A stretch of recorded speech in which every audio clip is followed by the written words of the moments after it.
S K super TMT, the long life TMT. ಪ್ರಾದೇಶಿಕ ಅಸಮತೋಲನ ನಿವಾರಣೆಗೆ ಮತ್ತಷ್ಟು ಹೆಚ್ಚಿನ ಆದ್ಯತೆ ನೀಡುತ್ತಿದ್ದೇವೆ. ಪ್ರೊಫೆಸರ್ ಎಂ ಗೋವಿಂದರಾವ್ ಸಮಿತಿಯ ಶಿಫಾರಸುಗಳಿಗೆ ತಾತ್ವಿಕ ಅನುಮೋದನೆ ನೀಡಲಾಗಿದೆ. ರಾಜ್ಯ ನೀತಿ ಮತ್ತು ಯೋಜನಾ ಆಯೋಗ, 5ನೇ ಹಣಕಾಸು ಆಯೋಗ, ಆಡಳಿತ ಸುಧಾರಣಾ ಆಯೋಗಗಳ ಶಿಫಾರಸುಗಳನ್ನು ಪರಿಶೀಲಿಸಿ ಬದ್ಧರಾಗಿದ್ದೇವೆ. ಕರ್ನಾಟಕ ಮಾಹಿತಿ ಮತ್ತು ಜೈವಿಕ ತಂತ್ರಜ್ಞಾನ, ಸ್ಟಾರ್ಟ್ಅಪ್, ಎಲೆಕ್ಟ್ರಾನಿಕ್ಸ್, ಏರೋಸ್ಪೇಸ್ ಕ್ಷೇತ್ರಗಳಲ್ಲಿನ ಸಾಧನೆಗಳ ಜಾಗತಿಕ ಹೂಡಿಕೆ ಮತ್ತು ಪ್ರತಿಭೆಗಳನ್ನು ಸೆಳೆಯುತ್ತಿವೆ. ಬಿಯಾಂಡ್ ಬೆಂಗಳೂರು ಪರಿಕಲ್ಪನೆಯ ಹೆಚ್ಚಿನ ಬಂಡವಾಳವನ್ನು ಆಕರ್ಷಿಸುತ್ತಿದೆ. ರಾಜ್ಯವು ರೂಪಿಸಿರುವ ಹೊಸ ಕೈಗಾರಿಕಾ ನೀತಿಯಿಂದ ಹಂತ 2, ಹಂತ 3 ನಗರಗಳಲ್ಲಿಯೂ ಅಭಿವೃದ್ಧಿ ಸಾಧ್ಯವಾಗಲಿದೆ.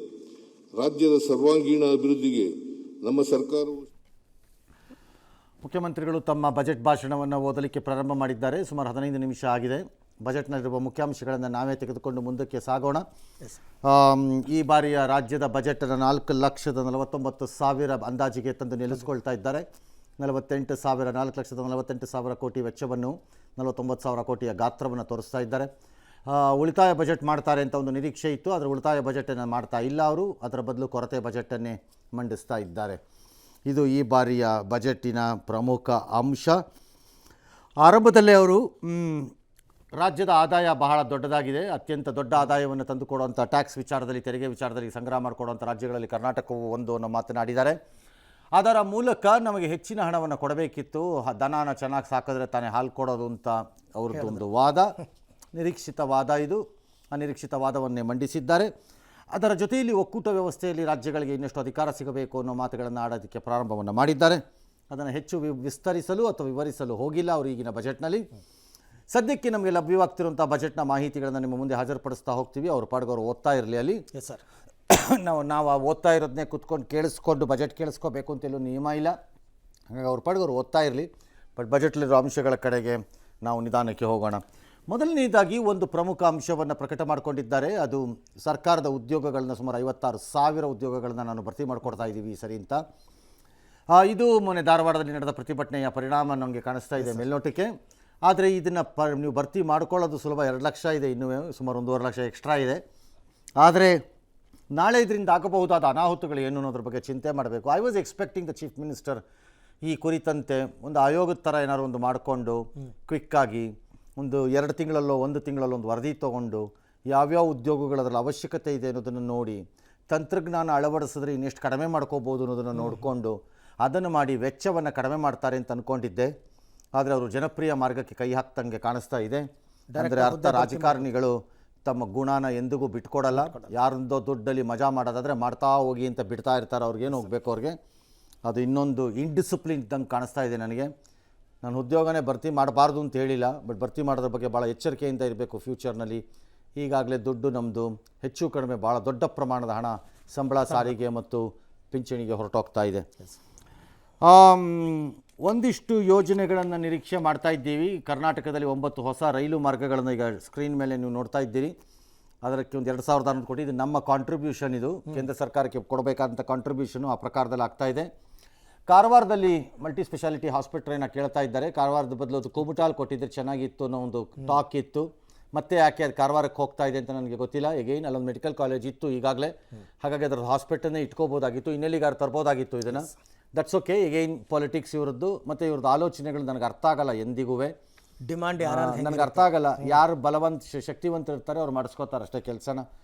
9 ರೈಲು ಮಾರ್ಗಗಳನ್ನು ಕೇಂದ್ರ ಸರ್ಕಾರ ಗುರುತು ಮಾಡಿರುತ್ತೆ. ಆ ಪ್ರಕಾರದಲ್ಲಿ ಇವರು ಅದರ ಜೊತೆ ಕೈ ಜೋಡಿಸಿರ್ತಾರೆ ಮತ್ತು ಇವರದ್ದು ಆದಂತಹ ಕೊಡಬೇಕಾಗುತ್ತೆ ಕಾಂಟ್ರಿಬ್ಯೂಷನ್, ಇವ್ರದ್ದು ಬೇಡಿಕೆ ಇರುತ್ತೆ. ಆ ಬೇಡಿಕೆ ಪ್ರಕಾರವೇ ಇವರು ಯೋಜನೆಗಳನ್ನು ರೂಪಿಸ್ತಾರೆ. ಎಸ್, ಮೈಸೂರಿನಲ್ಲಿ ಕ್ಯಾನ್ಸರ್ ಹಾಸ್ಪಿಟಲ್ ಅಂತ ಒಂದು ಹೊಸದಾಗಿ ಅನೌನ್ಸ್ ಮಾಡಿದ್ದಾರೆ sir. But already Bharat cancer hospital running, ಅದು ಪ್ರೈವೇಟ್ ಅದು. ಬಟ್ ಮೈಸೂರಲ್ಲಿ, ತುಮಕೂರಲ್ಲಿ ಈಗಾಗಲೇ ಕ್ಯಾನ್ಸರ್ ಹಾಸ್ಪಿಟಲನ್ನು ಅನೌನ್ಸು ಮಾಡಾಗಿದೆ, ಕಟ್ಟು ಆಗೋಗಿದೆ. ಓಕೆ, ನನ್ನ ಲೆಕ್ಕಾಚಾರದಲ್ಲಿ ಇನ್ನು 2 ತಿಂಗಳಲ್ಲೋ 3 ತಿಂಗಳಲ್ಲೋ 4 ತಿಂಗಳಲ್ಲೋ ಅದು ಓಪನ್ ಆಗುತ್ತೆ. ಅದು ಕಟ್ಟಾಗೋಗಿದೆ. ಇವರು ಯಾರು ಕಿದ್ವಾಯಿ ಅವರ ನೇತೃತ್ವದಲ್ಲಿ ನಡೀತಾ ಇರುವಂಥದ್ದು ಸೇಮ್ ಮೈಸೂರಲ್ಲೂ ಒಂದು ಮಾಡಿದ್ದಾರೆ. ಅದನ್ನು ಹೊಸದಾಗಿ ಮತ್ತೆ ಹೇಳ್ತಿದ್ದಾರೆ ಅಷ್ಟೇ. ಓಕೆ ಸರ್, ಇವಾಗ ಉಳಿತಾಯ ಬಜೆಟ್ ಮಾಡ್ತಾರೆ ಅಂತ ನಾನು ಎಕ್ಸ್ಪೆಕ್ಟ್ ಮಾಡಿದ್ದೆ ಅಂತ ತಾವು ಹೇಳಿದ್ರಲ್ಲ ಸರ್, ಸಾಧ್ಯನೇ ಇಲ್ಲ ಅಲ್ವಾ ಸರ್ ಉಳಿತಾಯ ಬಜೆಟ್ ಮಾಡೋದಕ್ಕೆ? ಯಾಕಾಗಲ್ಲ? ಅದು ರೆವೆನ್ಯೂ ತೋರಿಸ್ಕೊಂಡಿದ್ರೆ ಆಗ್ತಿತ್ತು. ಅವರು ಹೆಂಗೆ ಸರ್ ಅದು? ಏನು ಒಂದು ಅಡಿಷ್ನಲ್ ರೆವಿನ್ಯೂ ತೋರಿಸಿದ್ರೆ ಆಗ್ತಿತ್ತು. ಆಂಟಿಸಿಪೇಟೆಡ್ ರೆವಿನ್ಯೂ ಮೇಲೆ, ಅಸ್ಯೂಮ್ಡ್ ರೆವಿನ್ಯೂ ಮೇಲೆ ಇಷ್ಟು ರೆವಿನ್ಯೂ ಅಂತ ಎಕ್ಸಸ್ ತೋರಿಸಿದ್ರೆ ಆಗ್ತಿತ್ತು. ಸಾಲ ಇದೆಯಲ್ಲ ಸರ್? ಸಾಲ ಇರ್ಬೋದು, ಅದಕ್ಕಿದ್ರೇನೀಗ ಇದಕ್ಕೇನು ಸಂಬಂಧ ಇಲ್ಲ. ನಿಮ್ಮ ಮೇಲೆ ಸಾಲ ಇದೆ, ಆದರೆ ನಿಮ್ಮ ಕೈಯಲ್ಲಿ 100 ರೂಪಾಯಿ ಇಲ್ಲ ಅಂತ ನಾನು ಹೇಳೋಕ್ಕಾಗಲ್ವಲ್ಲ. ಹಾಂ, ಓಕೆ. ಹಾಂ ಹಾಂ, ಹಂಗೆ ನಿಮ್ಮ ಕೈಯಲ್ಲಿ 100 ರೂಪಾಯಿ ಇದೆಯಲ್ಲ, ಓಕೆ, ಸಾಲ ಇದೆ. ಸಾಲಕ್ಕೆ ತಕ್ಕಂತೆ ನಿಮ್ಮ ಕೈಯಲ್ಲಿರುವ ದುಡ್ಡು ಸಾಲಲ್ಲ, ಒಪ್ಕೋತೀನಿ. ಓಕೆ, ಬಟ್ 100 ರೂಪಾಯಿ ಅಂತೂ ಇದೆಯಲ್ಲ. ಅದನ್ನದು ಈ ಸಾಲದ ವಿಚಾರದಲ್ಲಿ ಇನ್ನೂ ಒಂದು ಆರ್ಗ್ಯುಮೆಂಟ್ ಇದೆ. ಇವತ್ತು ನಮ್ಮದು ಬಂದಿದೆ, ಈಗ ಬರುತ್ತೀಗ 8.5 ಲಕ್ಷ ಕೋಟಿಗೆ ಹೆಂಗೆ ಹೋಗ್ತೀವಿ ಅಂತ ಮೋಸ್ಟ್ ಯೂಸ್ಲೆಸ್ ಫೆಲೋಸ್ ಥರ ಮಾಡ್ಕೋತಾ ಇದ್ದೀವಿ ಸಾಲನ ನಾವುಗಳು. ಅಸೆಟ್ ವರ್ಸಸ್ ಲೋನ್ ನೋಡೋದಾದರೆ ಯಾವ ರಾಜ್ಯಗಳು ಚೆನ್ನಾಗಿರೋ ರಾಜ್ಯಗಳಿಗೆ ಅದು ದೊಡ್ಡದಲ್ಲ. ಫಾರ್ ಎಕ್ಸಾಂಪಲ್ 8 ಲಕ್ಷ ಕೋಟಿ ಸಾಲ. ಹೌದು. ಕರ್ನಾಟಕ ಸರ್ಕಾರದ ಅಸೆಟ್ಸ್ ಎಷ್ಟಿದೆ? ಓಕೆ. ಅಸೆಟ್ ವರ್ಸಸ್ ಸಾಲ ನೋಡಿದ್ರೆ ದೊಡ್ಡ ಸಾಲ ಅಲ್ಲದೆ ಇರಬಹುದು. ಓಕೆ, ನಮಗಿರೋ ಅಸೆಟ್ ಕಂಪೇರ್ ಮಾಡಿದ್ರೆ ರಾಜ್ಯದ ಅಸೆಟ್ಗೆ. ಓಕೆ, ರಾಜ್ಯದ ಅಸೆಟ್ಸ್ ನಾನು ಹೇಳೋದು. ಬಟ್ ಪ್ರಾಬ್ಲಮ್ ಏನಂದರೆ ಆ ಅಸೆಟ್ಸ್ನ ಲಿಕ್ವಿಡೇಟ್ ಮಾಡೋಕ್ಕಾಗಲ್ವಲ್ಲ. ಅದನ್ನು ಅಡ ಇಟ್ಬಿಟ್ಟೆ ತೊಗೊಳ್ಳೋದ ಸರ್ ಸಾಲನ? ಇಲ್ಲ, ಬೇರೆ ಬೇರೆ ಮಾರ್ಗಗಳಲ್ಲಿ ಸಾಲ ತೊಗೋತಾರೆ. ಅದನ್ನು ಅಡ ಇಡಬೇಕಾಗಿಲ್ಲ. ಕೆಲವು ಕಾರ್ಪೊರೇಷನ್ಸ್ ಎಲ್ಲ ಅಡ ಇಟ್ಬಿಟ್ಟು ತೊಗೋತಾರೆ. ಪ್ರಾಪರ್ಟಿಗಳನ್ನು ಕೊಲ್ಯಾಟ್ರಲ್ ಮಾಡಿ ತೊಗೋತಾರೆ. ಓಕೆ. 1000 ಹೊಸ ಡೀಸೆಲ್ದು ಬಸ್ಗಳ ಖರೀದಿಯನ್ನು ಮಾಡ್ತಾರಂತೆ. ಕೆಲವು ಎಲೆಕ್ಟ್ರಿಕ್ ಬಸ್ಗಳು ಇವ್ರಿಗೆ ವರ್ಕೌಟ್ ಆಗ್ತಿಲ್ಲ. ಎಲೆಕ್ಟ್ರಿಕ್ ಬಸ್ಸು ಮಾಡ್ತಾರೆ. ಕೇಂದ್ರ ಸರ್ಕಾರ ಕೊಡ್ತಾ ಇರೋ ಬಸ್ಗಳಿದು ಲಾರ್ಜ್ಲಿ. ಬಟ್ ಅವರೇ ಅಗ್ರಿಮೆಂಟು ಮಾಡಿಸ್ತಿದ್ದಾರೆ. ಬಟ್ ಡೀಸೆಲ್ ಬಸ್ಸು ತೊಗೋತಾರಂತೆ. ರಾಜೀವ್ ಗಾಂಧಿ ಆಸ್ಪತ್ರೆ ಆವರಣದಲ್ಲಿ 1000 ಹಾಸಿಗೆಗಳ ಆಸ್ಪತ್ರೆ ಮಾಡ್ತಾರೆ. Mostly they are looking at a new medical college also ಅಂತ ಕಾಣುತ್ತೆ. ಒಂದು ಹೊಸ ಮೆಡಿಕಲ್ ಕಾಲೇಜನ್ನು ಟ್ರೈ ಮಾಡ್ತಿದ್ದಾರೆ in terms of number of bed strength ಮೇಲೆ. ಆರೋಗ್ಯ ಇಲಾಖೆಯಲ್ಲಿ 25,000 ಖಾಲಿ ಹುದ್ದೆ ಭರ್ತಿ ಹೇಳ್ತಿದ್ದಾರೆ. ಅದು part of the overall ರಾಜ್ಯದ ಭರ್ತಿ ಮೇಲೆ ಸೇರಿರುತ್ತೆ. ಅದು 25,000 ಬರೀ ಆರೋಗ್ಯ ಇಲಾಖೆದು ಒಂದೇ. ಆದರೆ ಇನ್ನು 56,000ದಲ್ಲಿ 25,000 ಆದರೆ 25,000 ಉಳ್ಕೊಳ್ಳುತ್ತವಾಗ 56 + 25 ಇರಲಿಕ್ಕಿಲ್ಲ ಅದು ಅಂತ ಕಾಣುತ್ತೆ. ಬೆಂಗಳೂರಿನ ವಾರ್ಡ್ಗಳಿಗೆ 1,205 ಕೋಟಿ. 5 ಪಾಲಿಕೆಯ ವಾರ್ಡ್ಗಳಿಗೆ ರಸ್ತೆ ಮೂಲಸೌಕರ್ಯ ಇದೆಲ್ಲ ಕೊಡೋದಕ್ಕೆ ದುಡ್ಡು ಕೊಡ್ತಾ ಇದ್ದಾರಂತೆ. 5 ಪಾಲಿಕೆಗಳ ವಾರ್ಡ್ ಅಂತ ನಮ್ಮಲ್ಲಿ ರಾಂಗ್ ಹಾಕ್ತಾ ಇರೋಂಗಿದೆ. ಅದು ವಾರ್ಡ್ಗಳ ಅಭಿವೃದ್ಧಿಗೆ 1,255 ಕೋಟಿ. 5 ಪಾಲಿಕೆಯ ವಾರ್ಡ್ಗಳಿಗೆ ಒಂದು ದುಡ್ಡು ಕೊಡ್ತಾರಂತೆ. ಕೊಡಿ, ಎಕ್ಸ್ಪೆಕ್ಟೆಡ್. ಮುಂದೆ ಬರ್ತಾ ಇರೋ ಚುನಾವಣೆಯಲ್ಲಿ ನಿಮ್ಗೆ ಜನ ಓಟ್ ಹಾಕಬೇಕು ಅಂತ ನಿಮ್ಮ ಬೈಕೆ. ಹೌದು. ಹೀಗೆ ತುಪ್ಪ ಸವರಿ ಎಷ್ಟೋ ವರ್ಷದಿಂದ ಓಟ್ ಹಾಕಿಸ್ಕೊಂಡಿದ್ದೀರಿ. ನಮ್ಮನ್ನು ಮೂರ್ಖರನ್ನಾಗಿ ಮಾಡಿದ್ದೀರಿ. ಕಣ್ಣಿಗೆ ಮಣ್ಣು ಹಾಕಿದ್ದೀರಿ, ಬಾಯಿಗೆ ಇನ್ನೇನೋ ಹಾಕಿದ್ದೀರಿ. ಹಾಗಾಗಿ ಇನ್ನೊಂದು ಸರಿ ಹಾಕಿ. ಯಾರು ಬೇಡ ಅಂದವರು ಜನ ನಿಮಗೆ ಬಿಟ್ಟಿದ್ದು. ಈ ರೀತಿ ಮಣ್ಣು ಹಾಕಿಸ್ಕೊಂಡು ಮುಂದಕ್ಕೆ ಹೋಗ್ತಿರೋ ಮಣ್ಣು ಹಾಕಿಸ್ಕೊಳ್ಳಲ್ವ ಅನ್ನೋದು ನಿಮಗೆ ಬಿಟ್ಟಿರೋದು. 158 ಕಿಲೋಮೀಟರ್ ರಸ್ತೆಯ ವೈಟ್ ಟಾಪಿಂಗನ್ನು ಮಾಡ್ತಾರಂತೆ. That's a beautiful business. ಅದು ಫೆಂಟಾಸ್ಟಿಕ್. ಮಾರ್ಜಿನ್ ಆಫ್ ಪ್ರಾಫಿಟ್ಸ್ ಒಂದು 35-40% ಇರುತ್ತಂತೆ.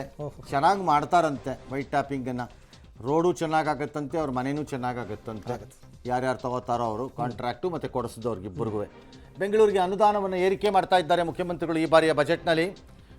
ನಿಮ್ಮ ಸ್ಕ್ರೀನ್ ಮೇಲೆ ಕೊಡ್ತಾ ಇದ್ದೀವಿ. 3,000 ಕೋಟಿಯಿಂದ 7,000 ಕೋಟಿಗೆ ಅನುದಾನವನ್ನು ಏರಿಕೆ ಮಾಡ್ತಾ ಇದ್ದಾರೆ. ಬೆಂಗಳೂರಿಗೆ ಅನುದಾನವನ್ನು ಏರಿಕೆ ಮಾಡಿದ್ರೆ ಅವರೇ ಹೇಳ್ದಂಗೆ ಹಸು ಚೆನ್ನಾಗಿ ಸಾಕಿದ್ರೆ ಹಾಲು ಕರಿಯತ್ತೆ ಅಂದಂಗೆ ಬೆಂಗಳೂರು ಹಸುನೇ ಅಲ್ವೇ ಹಾಲು ಕರಿಯತ್ತೆ ಅಂತ ಕಾಣುತ್ತೆ. 3,000 ಕೋಟಿ ವೆಚ್ಚದಲ್ಲಿ ಒಂದು 450 ಕಿಲೋಮೀಟ್ರು ವೈಟ್ ಟಾಪಿಂಗ್ ಮಾಡ್ತೀವಿ ಅಂತ ಹೇಳಿದ್ದಾರೆ. ಅನುದಾನವನ್ನು ಏರಿಸ್ತಾ ಇದ್ದಾರೆ 7,000 ಕೋಟಿ ರೂಪಾಯಿಗಳಿಗೆ. ಹಾಗೆ ನೋಡಿದ್ರೆ ಬೆಂಗಳೂರಿನ ಒಟ್ಟಾರೆ ಕಾಂಟ್ರಿಬ್ಯೂಷನ್ನಲ್ಲಿ ಅನುದಾನ ತುಂಬ ಕಡಿಮೆ. ದೇಶಕ್ಕೆ ಕೊಡುವ ಕಾಂಟ್ರಿಬ್ಯೂಷನಲ್ಲಿ ಕರ್ನಾಟಕ ಕೊಡೋದಕ್ಕೆ ಕೇಂದ್ರ ಕೊಡ್ತಿರೋದು ಕಡಿಮೆ ಅಂದ್ರಂಗೆ ನಾವು ಹೇಳ್ಬೋದು. ಬೆಂಗಳೂರಿಗೆ ಕಡಿಮೆ ಇದೆ ಅತಿಯಾಗಿ. ನಾವು ಕೊಡೋ ಕಾಂಟ್ರಿಬ್ಯೂಷನ್ಗೆ ರಾಜ್ಯದ 45-50% ಆದಾಯವನ್ನು ತಂದು ಕೊಡೋ ಬೆಂಗಳೂರಿಗೆ ಲಡಕಾಸಿಗಳ ಥರ ಕಳೆಕಾಯಿ ಬೀಜ ಥರ ಕೊಡ್ತಿರಲ್ಲ ಕಾಸ್ತಾ ನೀವು ಅಂತ ನಾವು ಅನ್ಬೋದು ಅಷ್ಟೇ.